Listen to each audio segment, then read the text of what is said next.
पटना के law college में छात्र की पीट कर हत्या कर डाली है और हमलावरों ने छात्र की पीट कर हत्या की है। लॉ कॉलेज में परीक्षा देने गया था ये छात्र और उसके बाद इसे बेरहमी से पीटा गया और इतना पीटा कि उसकी हत्या कर दी गई। हत्या की वजहों का भी खुलासा नहीं हो सका है कि आखिर विवाद किस वजह से था, लेकिन लॉ कॉलेज की ये घटना है। देखिए, कॉलेज के अंदर इस तरह से लाठी डंडों से पहले पीटा गया और उसके बाद उसे पीट कर मार डाला गया।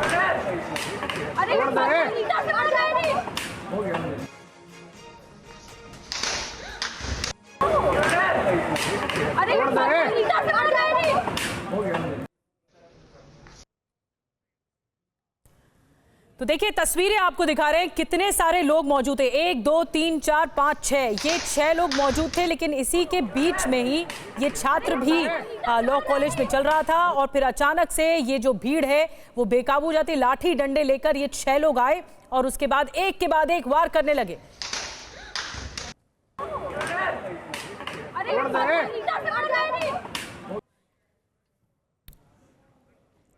और ये जो हत्याकांड हुआ है उसके बारे में विस्तार से आपको हम जानकारी दे रहे हैं। हर्ष नाम के छात्र की पीट कर हत्या कर दी गई और पटना विश्वविद्यालय के बीएन कॉलेज का ये छात्र था।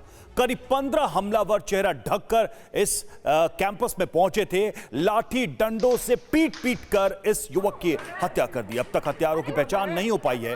पटना एसएसपी ने एसआईटी का गठन कर दिया है इस मामले की जांच के लिए। हत्या को छात्र संघ चुनाव से जोड़कर देखा जा रहा है। हर्ष इस बार चुनाव लड़ना चाहता था। छात्रों के 2 गुटों में पहले से ही विवाद चल रहा था। समस्तीपुर में एलजेपी उम्मीदवार का प्रचार भी किया था हर्ष ने। और रुपेश इस मामले में और ज्यादा जानकारी के साथ जुड़ गए। रुपेश, इस मामले में अब तक का हत्यारों का क्या कुछ सुराग मिल पाया है?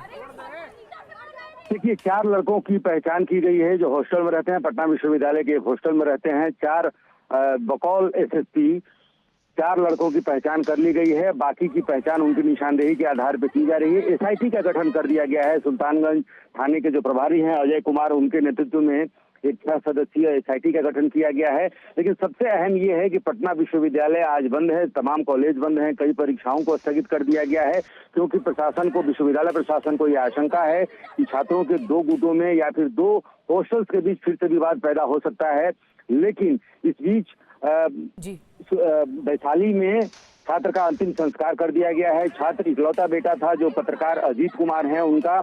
वहां पे गांव में मातम पसरा हुआ है क्योंकि बहुत लोकप्रिय था। ना सिर्फ विश्वविद्यालय में छात्रों के बीच, कोरोना के बीच बहुत छात्रों के को लेकर के लोकप्रिय था और पॉलिटिकली बहुत एक्टिव था। समस्तीपुर में शांभवी चौधरी के लिए इन्होंने बहुत चुनाव प्रचार किया था और छात्र संघ चुनाव विश्वविद्यालय के जो होने वाले हैं उसमें वो छात्र संघ का चुनाव भी लड़ने की तैयारी कर रहा था।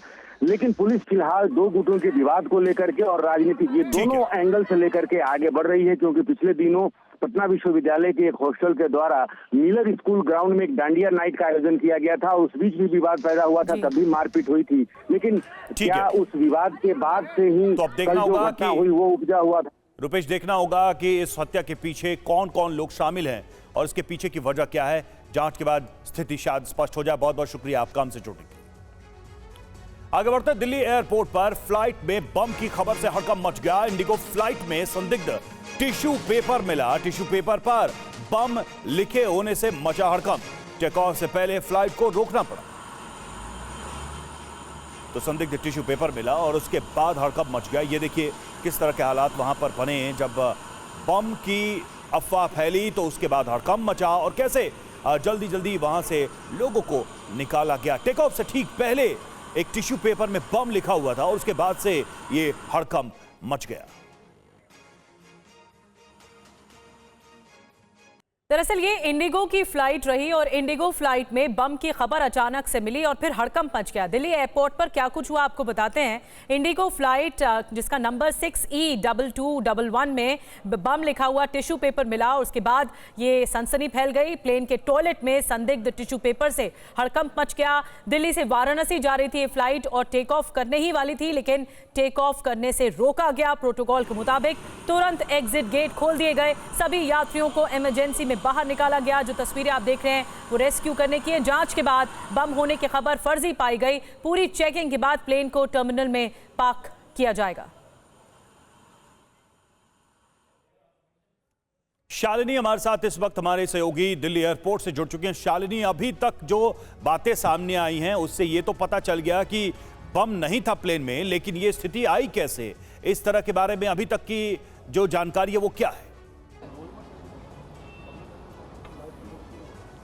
बिल्कुल रवि, लगातार कॉल आ रही हैं बॉम्ब थ्रेट्स की, और पहले स्कूल, हॉस्पिटल्स और उसके बाद अब एयरपोर्ट पर भी आज 5:35 पर फ्लाइट थी दिल्ली से वाराणसी, और 5:40 पर जो है वो कॉल मिली बॉम्ब थ्रेट की। तो उसके बाद से जैसे ही कॉल आई तो आनन फानन में QRT टीम जो है, क्विक रिस्पांस टीम, उसके अलावा जो सारी जो बॉम्ब निरोधक दस्ता है वो भी पहुंच गया।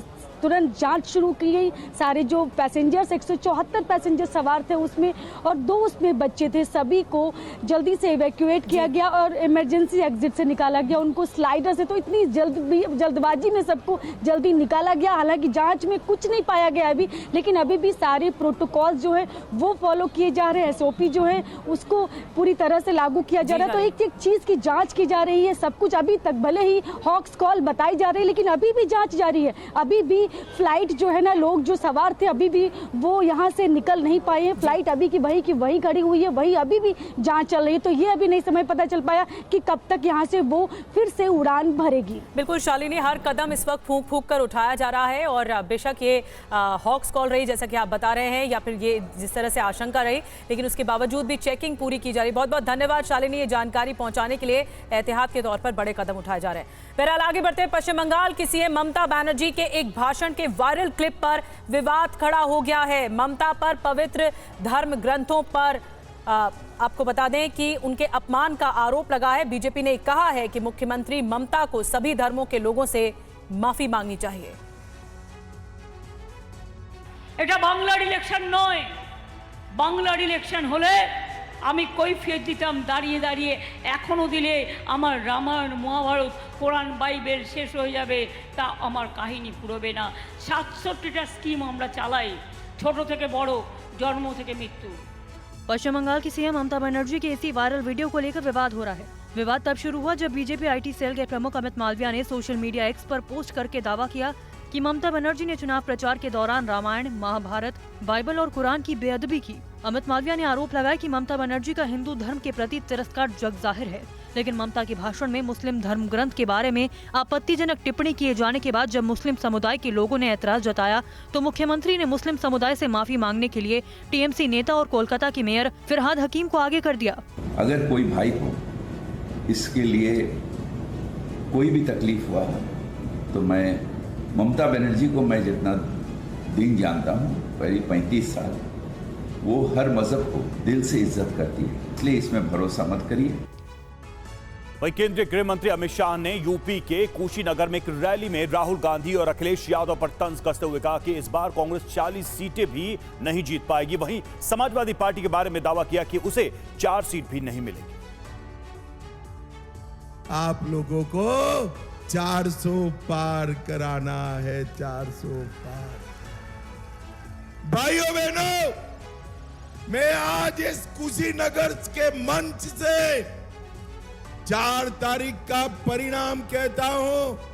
राहुल बाबा, आपकी पार्टी को 40 भी पार करना नहीं है, मेरी बात याद रखना। और अखिलेश बाबू, कितना भी आपके प्रति सहानुभूति से मैं बात करूं, आपका 4 भी पार नहीं होना है, 4 भी।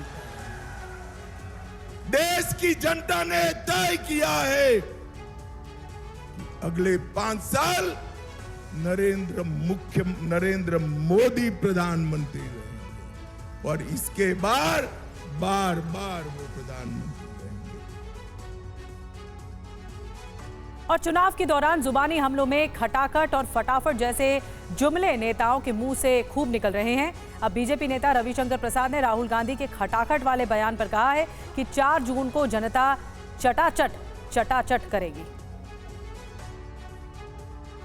टन टनाटन टनाटन। खटाखट, फटाफट, सफाचट और टनाटन जैसे जुमलों की चुनाव प्रचार में भरमार है। राहुल गांधी, प्रियंका और पीएम मोदी से लेकर अखिलेश और तेजस्वी यादव ने भी जुबानी हमलों में इन जुमलों का खटाखट इस्तेमाल किया। अब बीजेपी नेता रविशंकर प्रसाद ने राहुल गांधी पर कटाक्ष करते हुए इसी सिलसिले को आगे बढ़ाते हुए एक और नया जुमला दे दिया। राहुल गांधी प्राइम मिनिस्टर बनने वाले हैं, तेजस्वी बनने वाले हैं, कौन बनने वाले हैं? कौन, उनका विजन क्या है देश के लिए?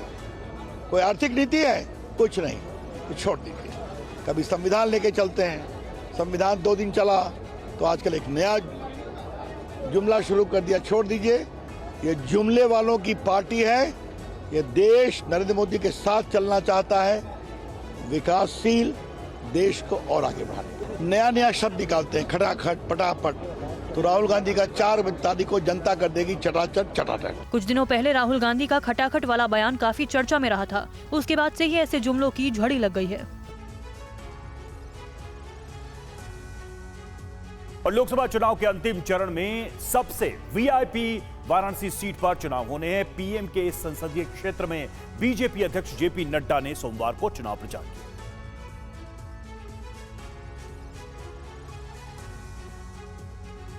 प्रधानमंत्री के वाराणसी से चुनाव लड़ने की वजह से हॉट सीट बनी हुई है। पीएम मोदी खुद चुनाव प्रचार कर चुके हैं। इधर पार्टी अध्यक्ष जेपी नड्डा कल वाराणसी पहुंचे। उन्होंने काशी विश्वनाथ और काल भैरव सहित कई प्रमुख मंदिरों में दर्शन पूजन किया। उन्होंने एक के बाद एक कई कार्यक्रम और बैठकें की। नड्डा ने विपक्ष की जातिवादी राजनीति पर हमला किया। कहा कि 10 सालों में पीएम ने राजनीति की दिशा ही बदल डाली। 10 साल पहले कोई भी कैंडिडेट खड़ा होता था तो पहला प्रश्न होता था, कौन जाति का है, कौन धर्म का है, मैदान का है कि पहाड़ का है, नदी के इस पार का है कि उस पार का है, अगड़ा है कि पिछड़ा है, हिंदू है कि मुस्लिम है, क्या है। ये पॉलिटिकल स्ट्रेटजी थी। आज 10 साल बाद कोई नहीं पूछता जाति, सब मोदी जी के नेतृत्व में मानते हैं कि विकासवाद ही देश को आगे ले जाने का मंत्र है। और अब बात अरविंद केजरीवाल की। दिल्ली के सीएम अरविंद केजरीवाल अपनी 7 दिन की जमानत बढ़ाना चाहते हैं। केजरीवाल ने सेहत का हवाला देते हुए सुप्रीम कोर्ट में एक याचिका दी है। इस पर बीजेपी हमलावर है। ये रिपोर्ट देखिए। 7 किलो वजन अगर किसी व्यक्ति का 1 महीने में गिर जाए बिना किसी कारण के, तो ये बहुत सीरियस प्रॉब्लम होती है। तो डॉक्टर्स ने कहा है, बहुत सारे टेस्ट्स लिखे हैं, 1 ही हफ्ता मैंने मांगा है। 2 जून को दिल्ली के मुख्यमंत्री अरविंद केजरीवाल को जेल में सरेंडर करना है। सरेंडर की तारीख से पहले आम आदमी पार्टी ने दावा किया कि केजरीवाल का वजन 7 किलो कम हुआ है और केजरीवाल का कीटोन लेवल बढ़ गया है। वेट लॉस, कीटोन्स लेवल का हाई होना किसी सीरियस बीमारी का इंडिकेटर हो सकता है, जिसमें किडनी की सीरियस प्रॉब्लम्स, यहाँ तक कि कैंसर जैसी बीमारी भी हो सकती है। तो डॉक्टर ने सजेस्ट किया है, मैक्स के डॉक्टर्स ने मुख्यमंत्री के चेकअप किए थे और उन्होंने एक एक्सटेंसिव हेल्थ चेकअप के लिए सजेशन दिया। सुप्रीम कोर्ट से केजरीवाल को 10 मई को 21 दिन की अंतरिम जमानत मिली थी। इसके बाद से वो लगातार चुनाव प्रचार कर रहे हैं। अब सरेंडर की तारीख से पहले सुप्रीम कोर्ट में केजरीवाल की याचिका और उनकी दलीलों के बाद बीजेपी ने केजरीवाल पर हमला बोला। अब पंजाब के प्रचार में निकल गए हैं और सुप्रीम कोर्ट से अपील करे 7 दिन बढ़ाई जाए। ये उनका नौटंकीबाज, एक ड्रामेबाज है और मैं तो पंजाब की जनता से अपील कर रहा हूँ कि अगले 3 दिन ये नौटंकीबाज पंजाब में रहने वाले हैं, वहाँ इनको चक्कर आएंगे। और अब बात करते हैं स्वाति मालीवाल केस की। तो केस के आरोपी वैभव कुमार को राहत नहीं मिली। वैभव की न्यायिक हिरासत आज खत्म हो रही है। आज उन्हें 30 हजारी कोर्ट में पेश किया जाएगा। बताया जाता है कि आज ही वैभव कुमार के वकील की ओर से सीसीटीवी फुटेज को संरक्षित करने की मांग पर कोर्ट सुनवाई करेगा। वैभव के वकील ने पिछली सुनवाई में दिल्ली पुलिस की ओर से सीएम आवास से लिए गए सीसीटीवी फुटेज को संरक्षित करने की मांग की थी। इससे पहले कल 30 हजारी कोर्ट ने वैभव की ओर से दायर जमानत याचिका को खारिज कर दिया था। जमानत खारिज होने पर फैसले के खिलाफ वैभव हाई कोर्ट में अपील करेंगे। एक बात स्पष्ट है कि अरविंद केजरीवाल अब 14 दिनों से 15 दिनों से लगातार शांत है। इस पूरे मामले पर कुछ बोलने के लिए तैयार नहीं है, मुंह खोलने के लिए तैयार नहीं है। माइक आता है तो माइक हटा देते हैं। और स्वाति मालीवाल का पहले चीरहरण किया गया, फिर चरित्रहरण किया गया, विक्टिम शेमिंग किया गया और अब तो वो बता रही है कि मारने की और बलात्कार की धमकियां भी मिल रही है। मतलब अरविंद केजरीवाल जी, ऐसा क्या रहस्य है विभव कुमार के पास कि आप उनको संरक्षण दे रहे हैं? आपको बता दें कि दिल्ली पुलिस ने 18 मई को कुमार को गिरफ्तार किया था। इस बीच खबर है कि मालेवाल ने कोर्ट को व्यक्तिगत रूप से कहा है कि विभव कुमार को बाहर आने दिया गया तो उनके और उनके परिवार की जान को गंभीर खतरा हो जाएगा। और मथुरा कोर्ट में दाखिल 18 वाद की एक साथ इलाहाबाद हाई कोर्ट में सुनवाई चल रही है। आज भी इस मामले में हाई कोर्ट में सुनवाई होनी है। मथुरा श्री कृष्ण जन्मभूमि और विवादित ढांचे पर आज दूसरे दिन भी सुनवाई होने जा रही है। कल इस मामले पर इलाहाबाद हाई कोर्ट में करीब 5 घंटे सुनवाई हुई थी, जिसमें मुस्लिम पक्ष के वकीलों ने कोर्ट में अपना पक्ष रखा और मथुरा कोर्ट में दाखिल वाद को खारिज करने की मांग की। सुनवाई के दौरान मंदिर पक्ष ने मुस्लिम पक्ष की तरफ से लंबी दलील देने और पुरानी बातों को दोहराने पर आपत्ति जताई। सोमवार को सुनवाई पूरी नहीं हो सकी। हिंदू पक्ष ने शाही ईदगाह परिसर की संपूर्ण भूमि अधिग्रहण कर मंदिर ट्रस्ट को सौंपने की मांग की है। शाही ईदगाह कमेटी ने वाद की पोषणीयता पर सवाल उठाए। पूजा स्थल अधिनियम 1991, वक्फ बोर्ड कानून और लिमिटेशन एक्ट का हवाला दिया है। श्री कृष्ण जन्मभूमि पक्ष के वकीलों की दलील है कि प्रकरण में वक्फ अधिनियम के प्रावधान लागू नहीं होंगे, क्योंकि विवादित संपत्ति वक्फ संपत्ति नहीं है। जिस संपत्ति की बात है वो मंदिर था और जबरन कब्जा करने के बाद नमाज अदा करना शुरू कर दिया गया। लेकिन इस तरह जमीन का चरित्र नहीं बदला जा सकता। खबर लखनऊ से। लखनऊ में बीच सड़क गुंडागर्दी का वीडियो वायरल हुआ है। पिस्तौल की बट से पीटने वाला विनोद मिश्रा हिरासत में। लाइसेंसी पिस्तौल को पुलिस ने कब्जे में लिया। सफारी कार में पीछे से टकराई थी टैक्सी ड्राइवर रंजीत शुक्ला की तहरीर पर कार्रवाई की गई है। ये देखिए तस्वीरें जब पिस्तौल की बट से इस व्यक्ति ने हमला किया।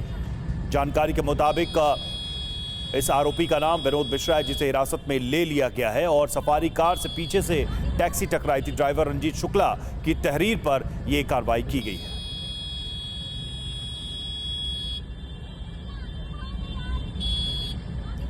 खुलेआम सड़क पर दिन दहाड़े पिस्तौल निकालकर और उसकी पट से पिटाई का ये मामला सामने आया है, जिसके बाद शिकायत हुई और पुलिस ने कार्रवाई की है। आरोपी को पुलिस ने फिलहाल हिरासत में ले लिया है। लखनऊ का मामला।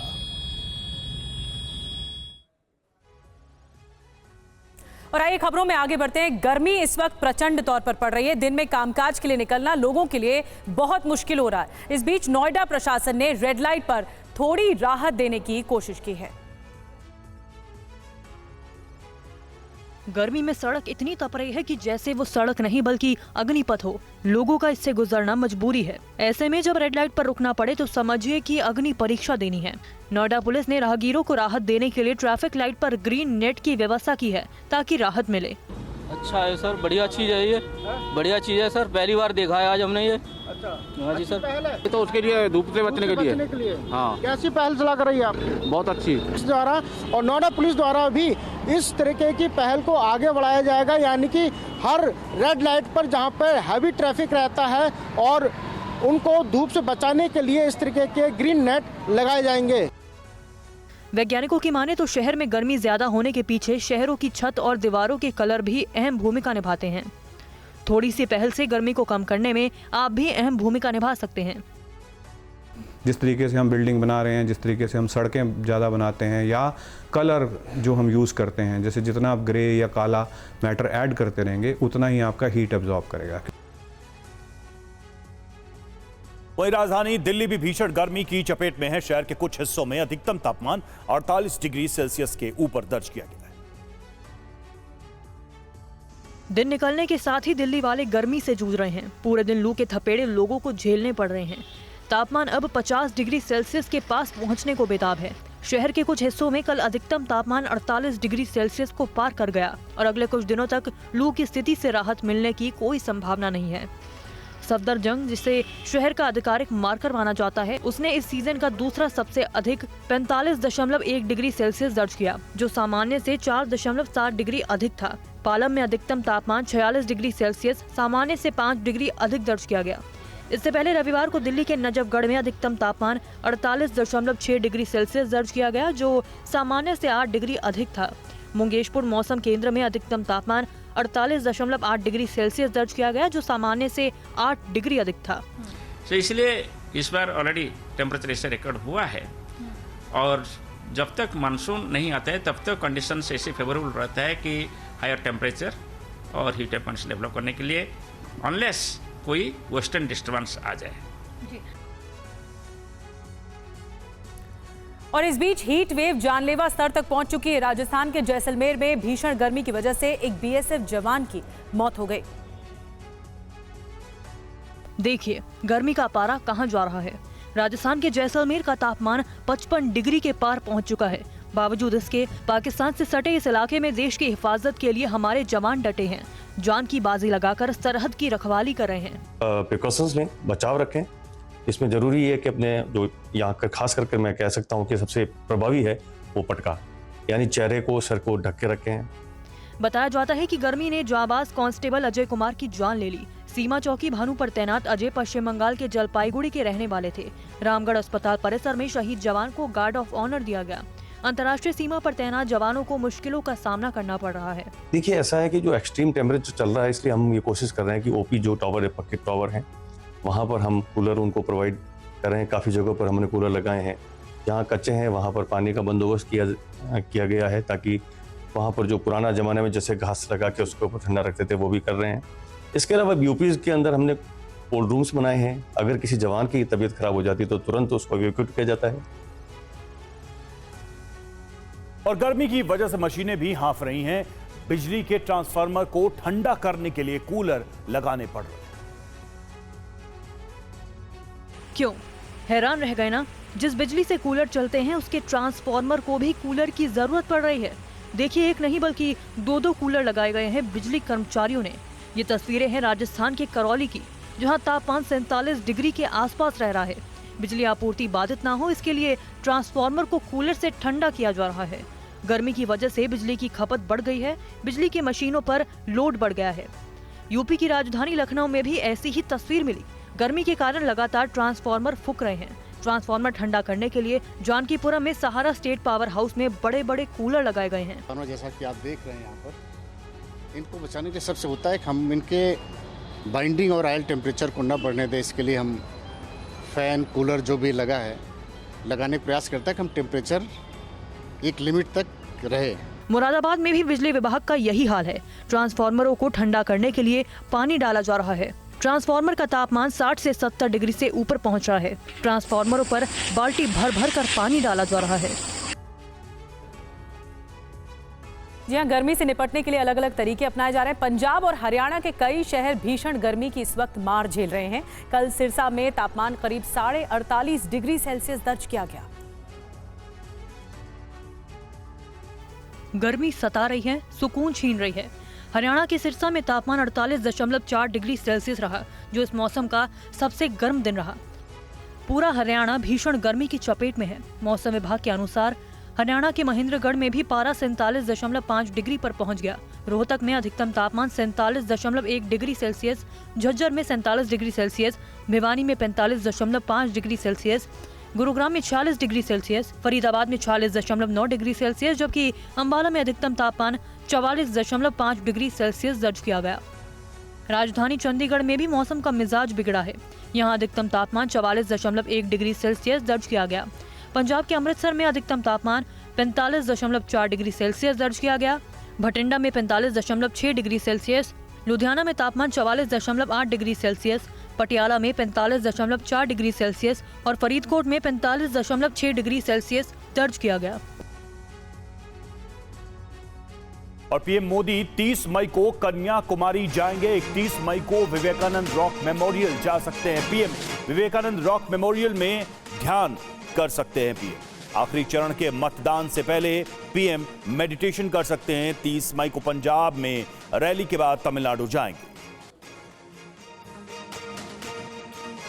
तो प्रधानमंत्री के कन्याकुमारी जाने से जुड़ी यह खबर। 30 मई को कन्याकुमारी प्रधानमंत्री जाएंगे। 31 मई विवेकानंद रॉक मेमोरियल जा सकते हैं प्रधानमंत्री नरेंद्र मोदी।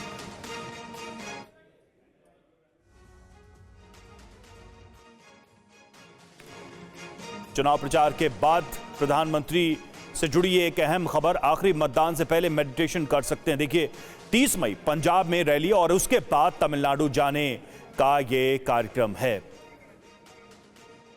राजकोट गेम जोन अग्निकांड के बाद प्रशासन ने कार्रवाई शुरू कर दी है। मासूमों की मौत के मामले में 3 आरोपियों को न्यायिक हिरासत में भेज दिया गया है। पुलिस के हत्थे चढ़ा ये शख्स राजकोट टीआरपी गेम जोन में लगी आग का मुख्य आरोपी बताया जाता है। नाम है धवल ठक्कर। इसे राजस्थान के आबू रोड से पकड़ा गया। बनासकांठा की स्थानीय अपराध शाखा पुलिस ने इसे गिरफ्तार करने में सफलता पाई। धवल ठक्कर गेम जोन में आग लगने के बाद भाग गया था। इसी बीच गेम जोन आग मामले में कार्रवाई तेज कर दी है। आपको बता दें कि अग्निकांड के बाद प्रशासन ने 6 अधिकारियों को भी निलंबित कर दिया था। इनमें राजकोट नगर निगम के 2 अधिकारी असिस्टेंट इंजीनियर जयदीप चौधरी और टाउन प्लानर गौतम जोशी भी शामिल हैं। 25 मई को राजकोट के टीआरपी गेम जोन में आग लगने की घटना मामले में गिरफ्तार 3 आरोपियों को कल जिला अदालत में पेश किया गया। कोर्ट ने प्रशासन को फटकार लगाई, कहा कि उसका सरकारी तंत्र पर से भरोसा उठ गया है जो निर्दोष लोगों के मारे जाने के बाद ही हरकत में आता है। बहरहाल 3 दिन बाद भी आग की इन लपटों की सिरहन महसूस की जा रही है, जिसने 30 से ज्यादा लोगों की जान ले ली। इनमें 12 मासूम बच्चे भी शामिल थे जिनके परिजनों की सिसकियां जारी है।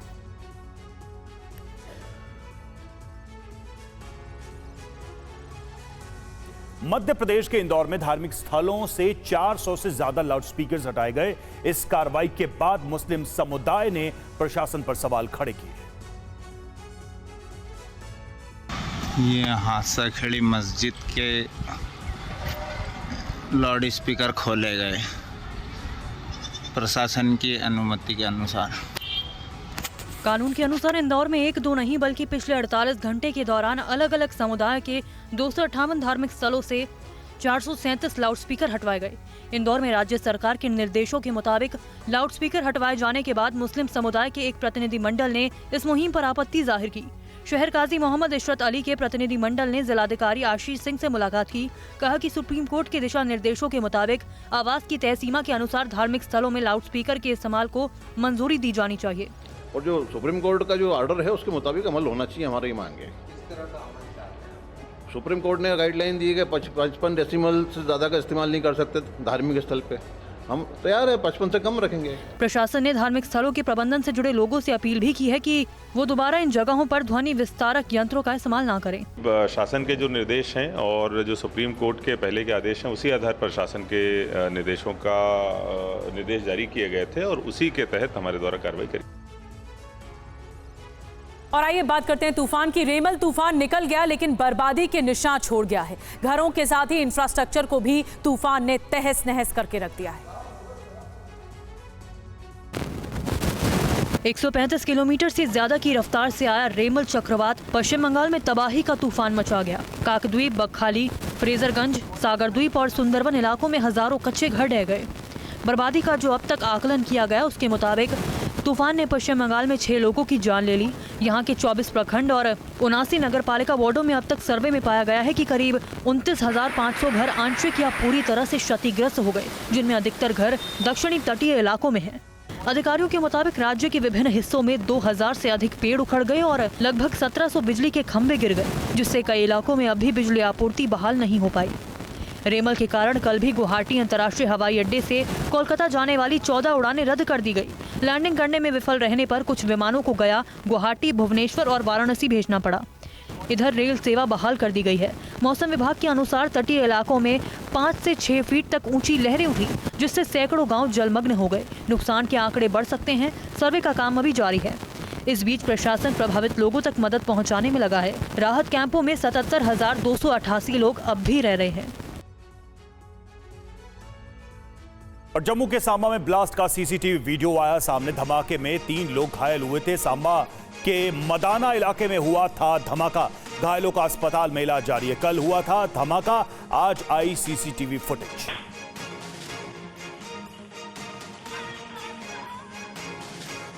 जम्मू कश्मीर के सांबा में यह धमाका हुआ है, जिसकी सीसीटीवी तस्वीरें सामने आई हैं। घायलों का इलाज फिलहाल अस्पताल में किया जा रहा है। सांबा के मदाना इलाके में यह धमाका हुआ था।